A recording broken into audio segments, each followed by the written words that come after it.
Welcome everyone to AER Live, a series of interactive workshops from Applied Ecology Resources. I'm Erica Newton, Managing Editor of AER. Your host today should have been Professor Mark Dott, Chair of AER, but there's been a last-minute emergency at his institution, so I'm stepping in. But I'm delighted the rest of you have joined us today for the first workshop of our autumn series. This month's AER Spotlight is an article published in our journal Ecological Solutions and Evidence earlier this year. This brilliant case study by Cole and Zawi explores the use of coffee pulp, an agricultural byproduct, to help regenerate tropical forests and degraded post-agricultural lands. The initial results show incredible promise, and studies like this can provide a vital jumping off point for others to explore the links around agro-industrial production and ecosystem restoration. This article can be found in both AER and ESE and was shared across a number of major news outlets and networks around the world since its publication.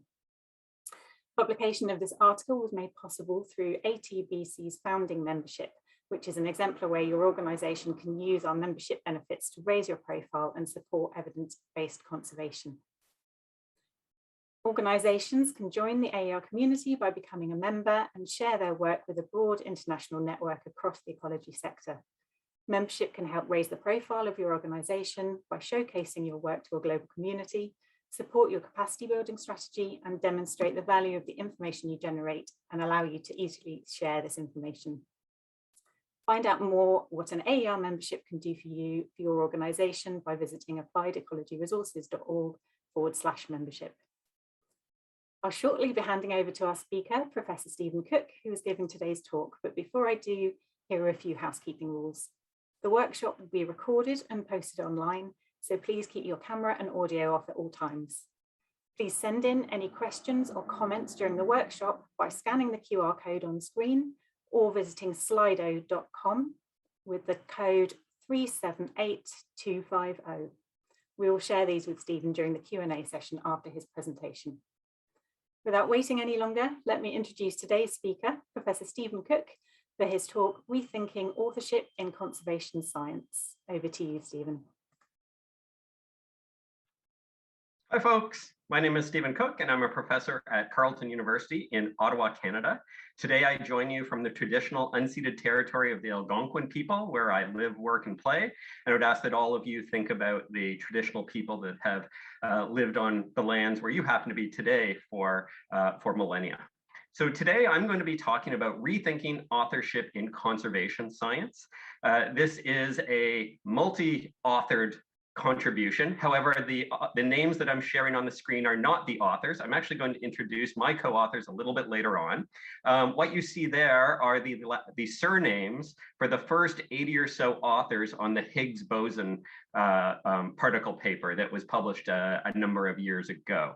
I do want to note that normally I like to tell stories with lots of imagery. The idea of rethinking authorship in conservation science is not entirely amenable to pictures. So it's a little bit more text heavy than I normally would go, but I think this will be a fun talk. I'd like to thank all of you for joining me today.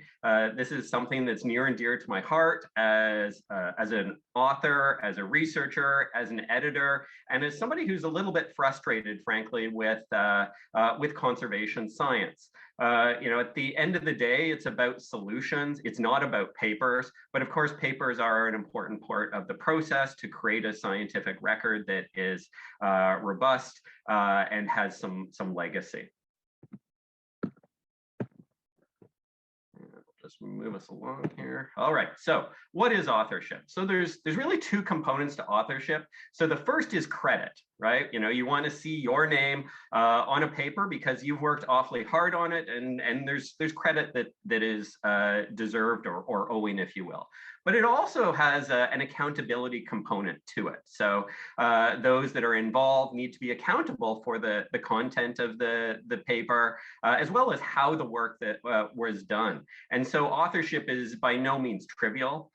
For better or for worse, authorship is if not the major currency in scholarly research and advancement. It's important to us. It's used to assess our performance. It influences who gets hired, who gets promoted, awards scholarship salaries, funding, invitations, and so on.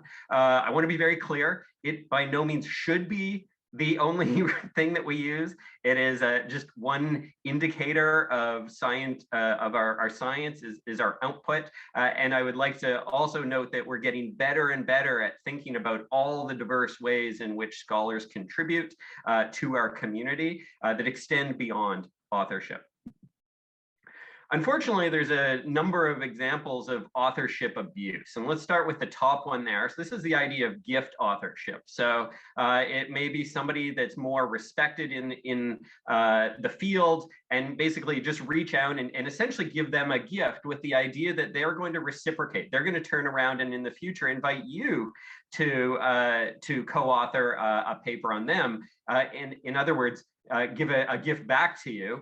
And again, with the idea that there actually wouldn't be any work that's required. Some research has revealed that in the United States, the provision of gift authorship is the most common form of academic misconduct. There's also guest and honorary authorships. So this is where it might be somebody that's, say, head of your institute, or somebody that hasn't done any work, but you've decided that you just want to add them to the paper. We see that in about 1/3 of the papers that are published in the biological, physical, or social science had guest authors, and about 1/3 of respondents have admitted to giving guest authorships during their career.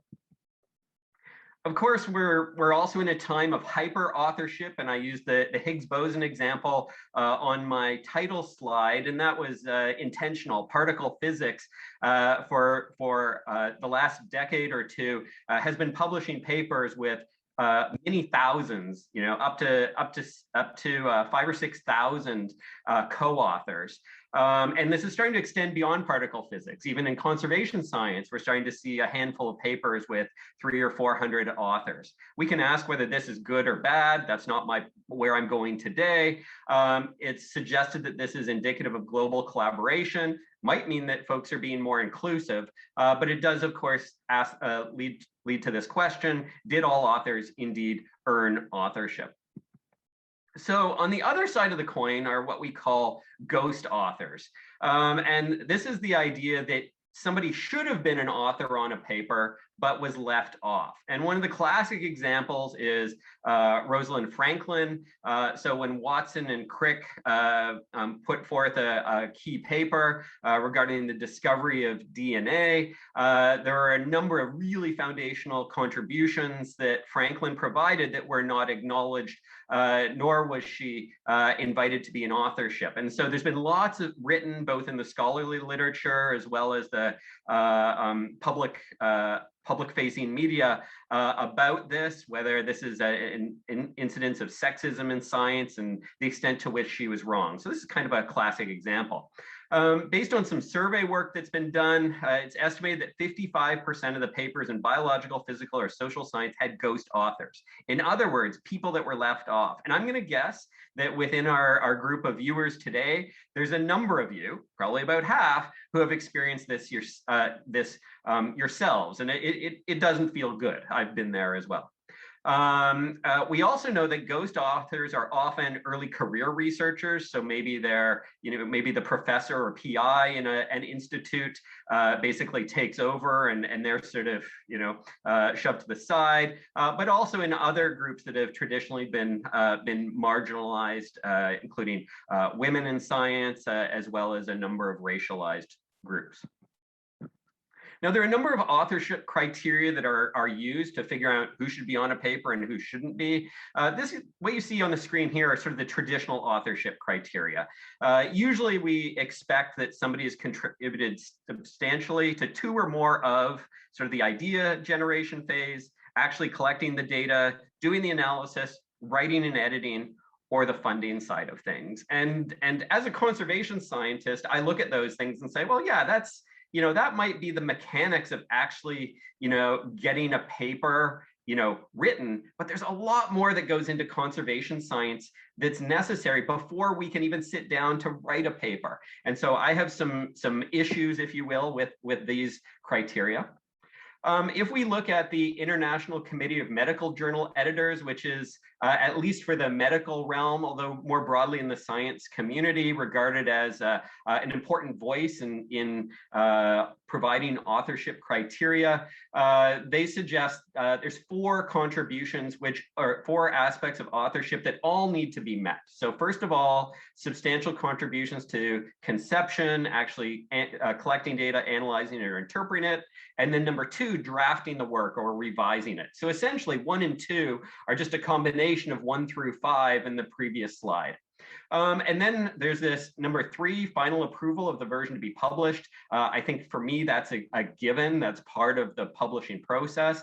And then the 4th is agreement to be accountable for all aspects of the work. And that's something that oftentimes folks don't understand when they go to become authors. But really, again, if you just look at 1 and 2, it really doesn't deal with a lot of the behind the scenes and really important work that's needed to deliver conservation science. More recently, we've seen the development of something called the credit author statement, which is the contributor roles taxonomy. So this is basically taking those 4 or 5 key roles and breaking them down a little bit more. And so you can imagine logging into a journal portal, you're submitting a paper, and for one of the co-authors, you need to indicate which of these 14 different activities they took part in. And so it allows one to know exactly who is accountable for what and the contributions they made. So you can see how this could be used in evaluation processes. So what did so-and-so really bring to the table for this paper? And this credit author statement has now been adopted by a number of prominent publishers that you can see noted there in the margin. But really the thesis of today's presentation is that these contemporary authorship guidelines fail to recognize the diverse contributions in conservation science research. And that's what we're going to focus on today. And this is where I want to introduce my partners in crime. These are my co-authors for this paper. So Vivian Nguyen, Dominique Roche, Trina Rwinski, and Joseph Bennett from Carleton University, my home institution, Nathan Young from just down the road at the University of Ottawa, Andrea Reed from the University of British Columbia, and Nathan Bennett, an independent human dimensions scholar working out of British Columbia. So that's the team who spent some time musing about this. And what we're going to do is propose a more inclusive approach to authorship that recognizes and values the diverse contributions and contributors. And we're going to do that by proposing an expanded list of credit roles that we think are relevant to conservation science. So let's just take a few minutes and think about conservation science. So it's a mission-oriented realm of inquiry with really a focus on understanding and solving conservation problems. We know that these problems are often complex, and indeed many of them are called wicked problems. Because of the inherent complexity, it often demands bringing different disciplinary perspectives to bear. And so with that comes a lot of hard work. Interdisciplinary work is not easy, building bridges, understanding different disciplinary cultures, and so on. We also know that Western scientific approaches are failing us. Every time I look at the latest biodiversity report card, we continue to see further loss. We're not seeing the recovery or the curve bending that people like Georgina Mace and others have really advocated for. And we know we can't do it alone. We know that we can't just focus on the scientists or Western scientific approaches. We need to engage communities. We need to engage indigenous governments and think about other ways of knowing. We're also starting to really recognize that how one does conservation research is as important as the outputs. So if work was done in a poor way, if it was done in ways that left a path of destruction where communities were ignored and individuals were upset and we damaged landscapes and relationships, those outputs will be ignored. So this is really, really important, as we're clearly in the Anthropocene, and therefore there's a sense of urgency. We really need to achieve successes. A couple of years ago, I convened a workshop with a number of Canadian conservation scientists, policymakers, decision makers, and thinkers, and we really focused on this question: what is success? What does that look like? And success is not another paper. Okay, success is respectfully conducted, partner-relevant research that is accessible, understandable, and shared in a variety of ways with the potential to contribute to change. Okay, it took a long time to come up with that definition.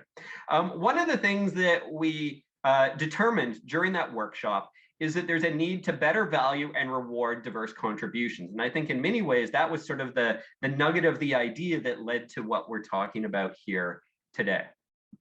So I'm going to start walking us through a series of what we believe to be useful additions to the credit system. And you're going to see them bolded at the top here. So the first one is partnership development and consultation. So we think this should be number 15. So we're essentially adding to that list. So this is about relationship building to establish mutual trust, consultation on research questions, and so on. And so I'm going to try and give you examples that are pulled from my own experiences. And so in the top left corner, you can see Larry McDermott, who is an Indigenous elder and knowledge holder.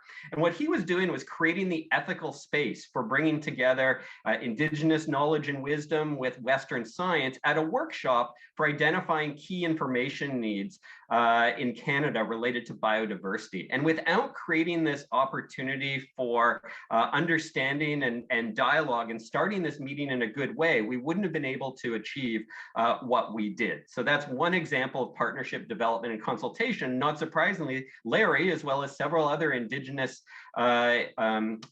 elders and scholars, are co-authors on this paper. They contributed much more than just creating the ethical space, but that alone was and is an important component. Next example I'm going to talk about is co-production. This is something that should be familiar to most of you working in conservation science, the idea that it's not just scientists working in our silos. We need to step out. We need to engage with community members, with end users, practitioners, and so on. And there's a great special issue in Nature a few years ago that I encourage you to check out, and an amazing quote from that says, "The end product of co-production is almost in the intangible."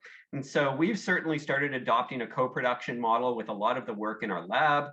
And this extends from the idea generation phase right through to the reporting and interpretation phase. And so this is an example where we worked with the Moose Cree First Nation, and then two of their community members and resource management specialists, Jennifer Simard and Stan Luty, ended up being co-authors on this. And the whole thing started with a conversation about the relevance to sturgeon fish passage to some dam issues they were dealing with in their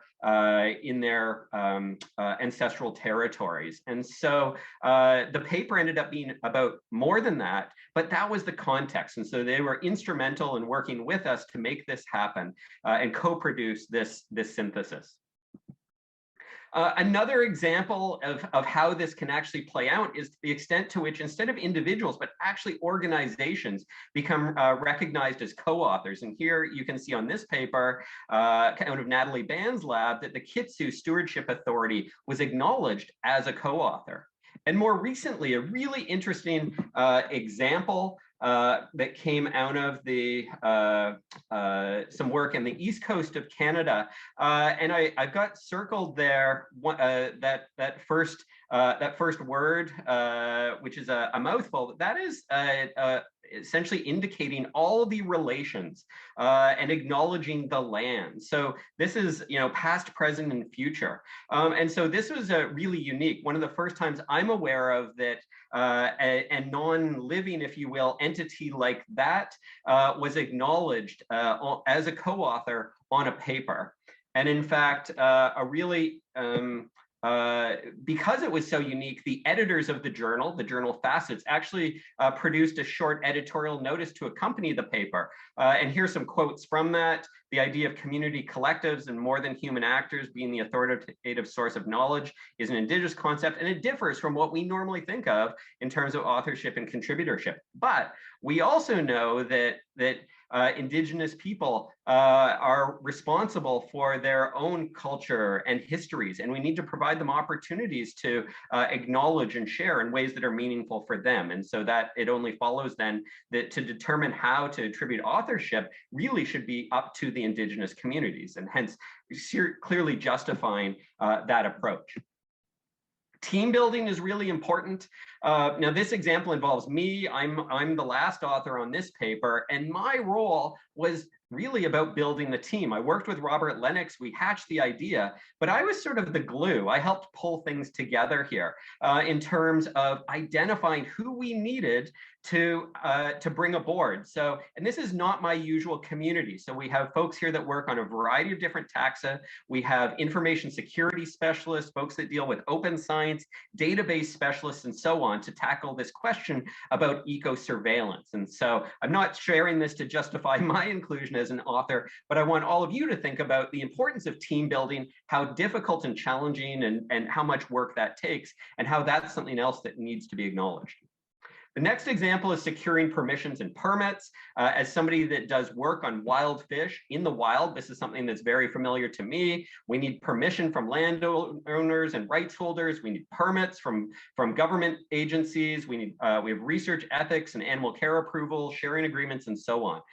We do a lot of work in British Columbia. And so in that image, you see Andrew Lotto, who is lead technician in Scott Hinch's lab at UBC. And Andrew is the person that looks after all of that for a number of research groups, realizing that to do work on salmon, this is a full-time job. It takes the entirety of the year to prepare for the following year. And so not surprisingly, Andrew finds himself on a number of papers, given his absolutely essential role in ensuring that our work can actually happen. Another one is training, and training can come in all sorts of different ways. It may be on the safety side of things, mitigating risk, specialized training, how to engage in effective partnerships, how to engage with Indigenous communities, all very important. The example that I'm sharing here is when one of my ex-master's students, Tanya Priste, was brought aboard to provide training on how to implant heart rate loggers in Atlantic cod and saithe for a project in Norway looking at seismic air gun effects from the oil and gas industry on these fish, and also on how to analyze the data. So it wasn't that she did it, she trained the team in how to do these things. And she's one of the few people in the world that knows how to do this. So that work could not have happened without her expertise in training. Bridging and brokering, increasingly important. In this example here, I'm showing Manuel Stevens, who's a retired member of Parks Canada, a government agency here. He retired, he was a planner, and we brought him on board to help us bridge with local communities, connect with local communities, lake associations about water quality in the Rideau Canal here near Ottawa. And so making connections across academic and non-academic communities is challenging. And there's individuals that are really gifted in this way, and we need to acknowledge and reward them for the hard work they do. Then, of course, there's community science, and there's lots been written on this. I'm going to point out that fantastic paper by Georgia Ward-Fear at the bottom that I encourage all of you to read. But here's an example from our lab where Sean Landsman, during his master's worked very closely with Hedrick Wachelka, who is pictured there. That is a muskellunge. It's a large freshwater fish here in Canada. And it was a catch and release study. So trying to figure out the consequences of fisheries interactions on this fish. Now, these are called the fish of 10,000 casts. So in other words, they're hard to catch. And so Hedrick was there day in, day out with Sean.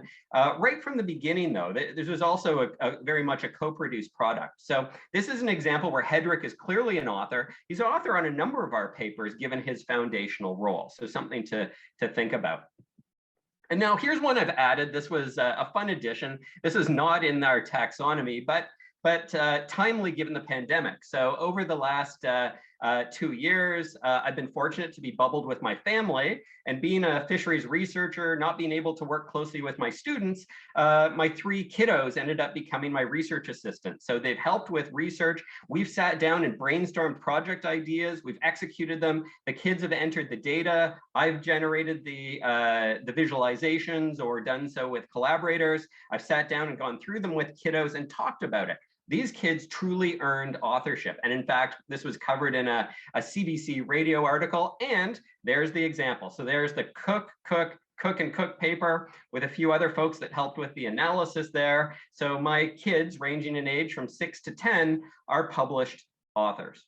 So as I begin to wrap up, I think it's time to revisit authorship criteria to better acknowledge the diverse ways in which different individuals, communities, and knowledges contribute to conservation science. This paper is intended to be a discussion starter. This is insufficient, simply adding a few extra categories to the credit taxonomy. There's broader discussions about what we need to do to value and reward those that are key folks within the conservation science community. For example, I did not cover the science communication expert, so taking our messages and sharing them more broadly. A key part, realizing that the scientific papers alone are not going to solve the crises that we're dealing with.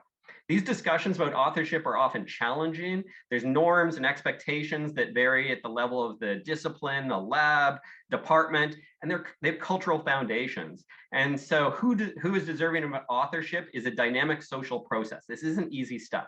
Our goal is to encourage discourse and discussion and hopefully some creativity to come up with better strategies for making things more inclusive as we work towards conservation solutions. There will be challenges. This is not easy. There will be conflicts. This brings me to just want to share with you another paper that we just had accepted in the journal Facets, which provides a guide for avoiding or addressing authorship disputes. And so here's sort of the basis for disputes: inadequate discussion, lack of guidelines, gatekeeping, power imbalances, and so on. All of these things lead to conflict, but there's things that we can do. So obviously we need to pause submission or put things on hold while we work these out, but it's about communicating early and often, consulting guidelines, and you may even need to hire a mediator or an arbiter. So with that, I'd like to thank you for your attention. I'm keen to engage in discussion, really looking forward to questions.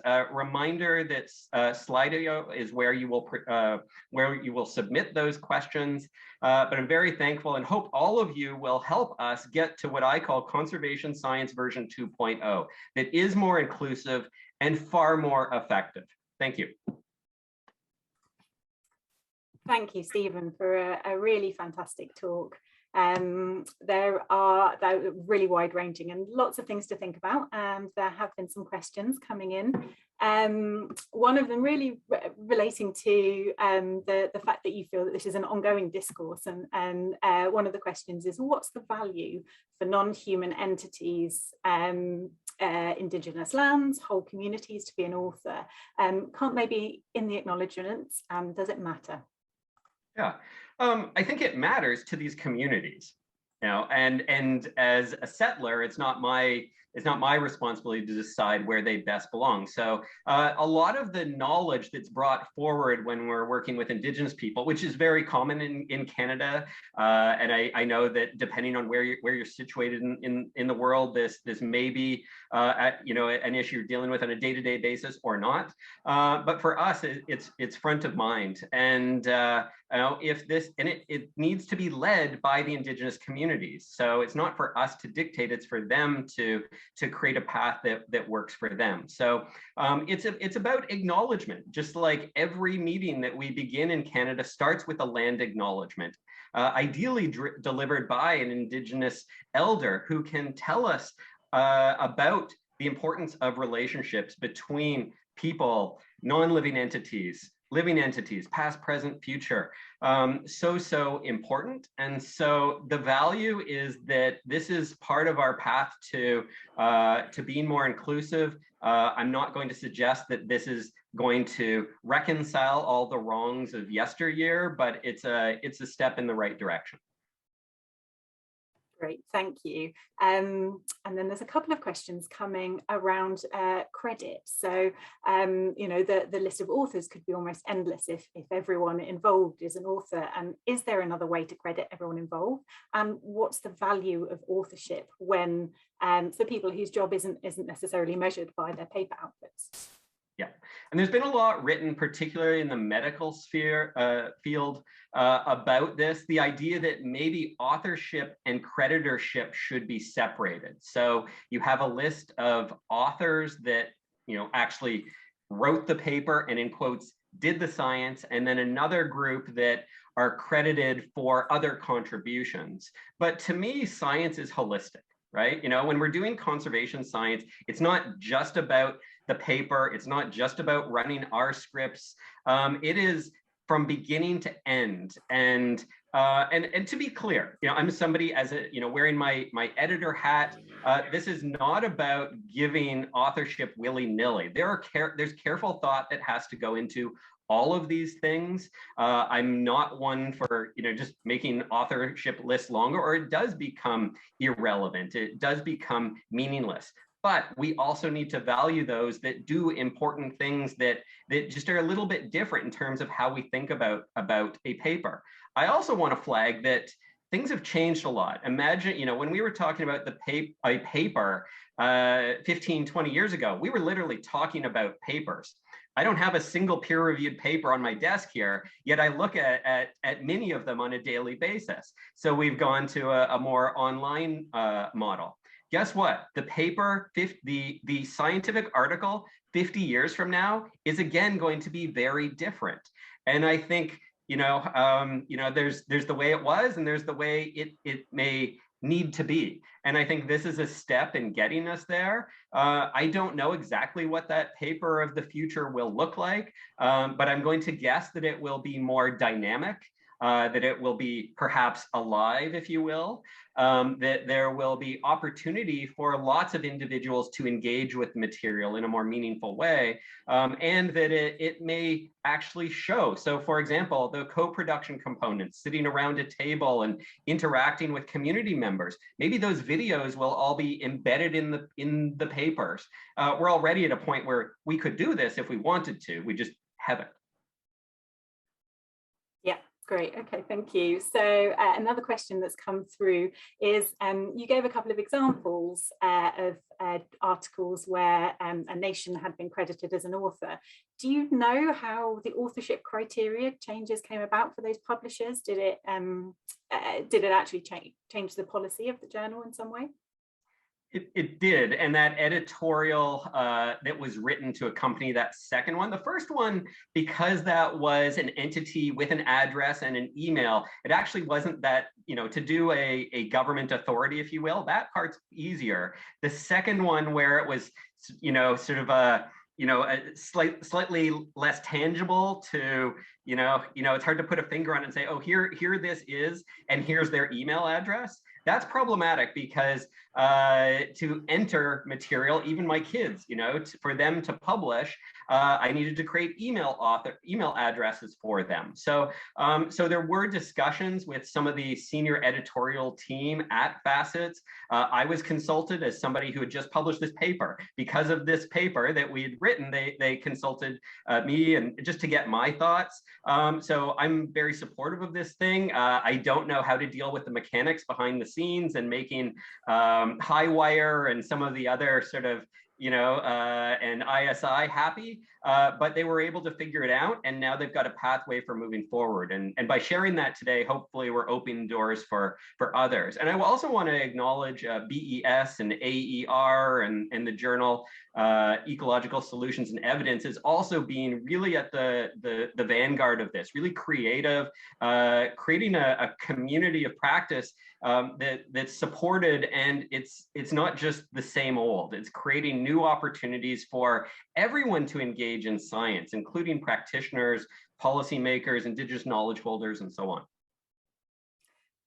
Yeah, great. And there's a really interesting question that's just come through, obviously thinking about the paper of the future and the functionality that happens, or that could happen in future. The question is, has anyone explored using blockchain to link contributions to research and things beyond peer-reviewed papers, such as reports?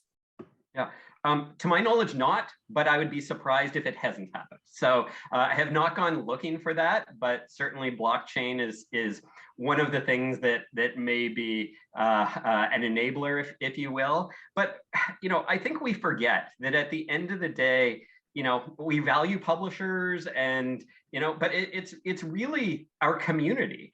And here we're meeting as a community of BES members, British Ecological Society members, and if we want change, we can make it happen.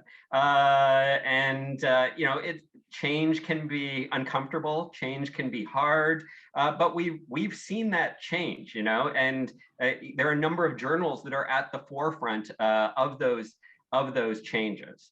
At the end of the day, science is imperfect and it will continue to be imperfect.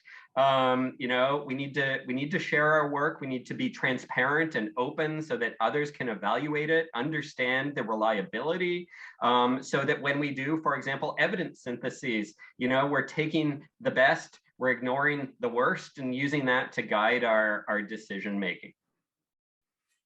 And I have a more kind of practical question or advice, perhaps, if you can give it to the audience. So you mentioned something about partner relevant research and the potential that it should have the potential to contribute to change. And there's such a wide range of roles of people involved in conservation, as practitioners, as well as the researchers, policy, land managers, and the local public. So what approach would you advise people taking to ensure that they are including everyone relevant and getting participation without getting too kind of cluttered and bogged down in the planning, that it actually stops things moving forward? Yeah, so it takes time, and that's why we want to see that valued, because it can take months and years to develop those relationships, and so that leads to slow science. It's not just about two scientists sitting down, hatching an idea and making it happen. The community engagement and buy-in and co-producing those ideas takes a lot of time. So those things really mean slowing down, and making sure that you have those local connections. And I have a pretty diverse research program. I'm not the face of all our research program for all of these different projects. I can't be. It also means ensuring that students are trained in ways so that they understand the value of engaging like this. It is hard. There are courses on co-production. There's all sorts of papers that have been written on the missteps. But it's worth figuring out how to do it well, or it will be ignored. And that's if we're doing conservation science under the auspices of, if we're doing science under the auspices of it being for the benefit of biodiversity and our planet and humans, if it is ignored, it was an absolute waste of time. If it was ignored because it was done in a way that was unethical, in a way that failed to consider the actual needs of the end users, that's a complete failure. And I was really frustrated as an academic early in my career because I was doing what we're supposed to do. I was publishing papers, and I was not seeing the impact, at least at the timelines I wanted. And so I took a step back and really sort of started to dig into what leads to success and what leads to impact. And that meant working really closely with social scientists and actually studying the processes. Why are the fisheries managers in British Columbia so slow to adapt to the new research findings that we're putting on the table? And what you learn through that process is the importance of all sorts of things. So first of all, you learn patience, because you realize that change does take time, but you also learn about the barriers and how you can overcome or jump over or skirt around those barriers.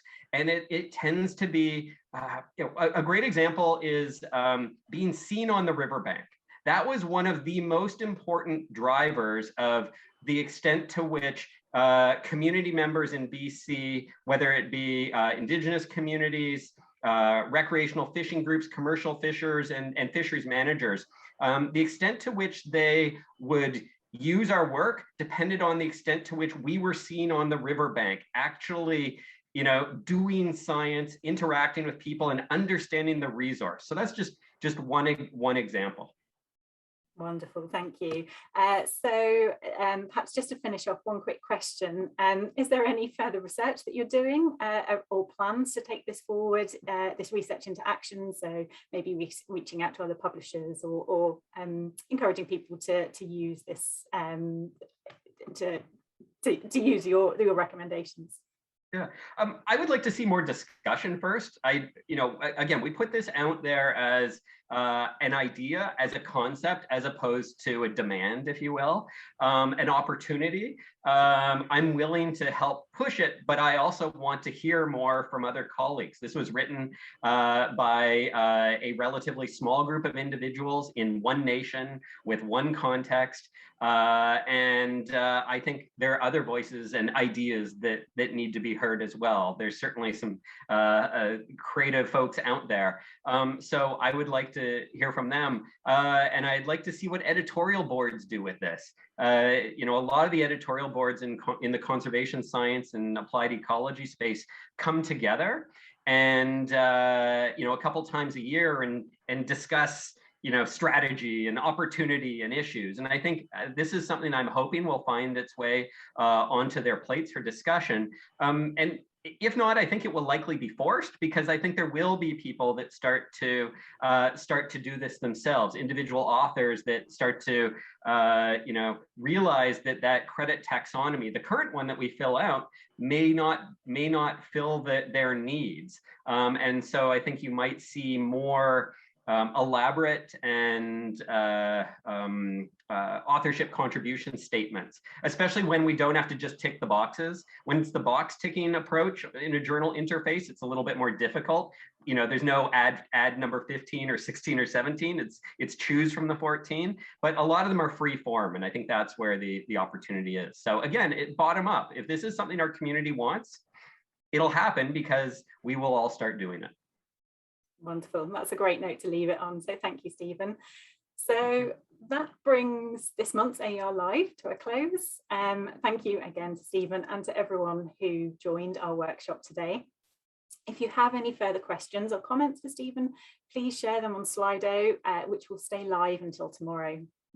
Next month's workshop is a 1-hour special, and some of the key authors and contributors to the British Ecological Society's landmark report on nature-based solutions for climate change. The workshop will provide an overview of the report before exploring the implementation of nature-based solutions in practice, with a particular focus on heathlands and agricultural lands. If you haven't already, you can register for the workshop by amending the booking on your website account. Finally, we'd just like to remind everyone that all of our previous AER Live workshops can be found on the website, so you can catch up, share your favourite workshops with anyone else who might find them useful. If you have any suggestions for future workshops, if there's a particular theme or a skill that you might want us to cover, please don't hesitate to get in touch at hello@appliedecologyresources.org, and our contact details are also on the website. Thank you again to everyone joining us today, and we hope to see you next month.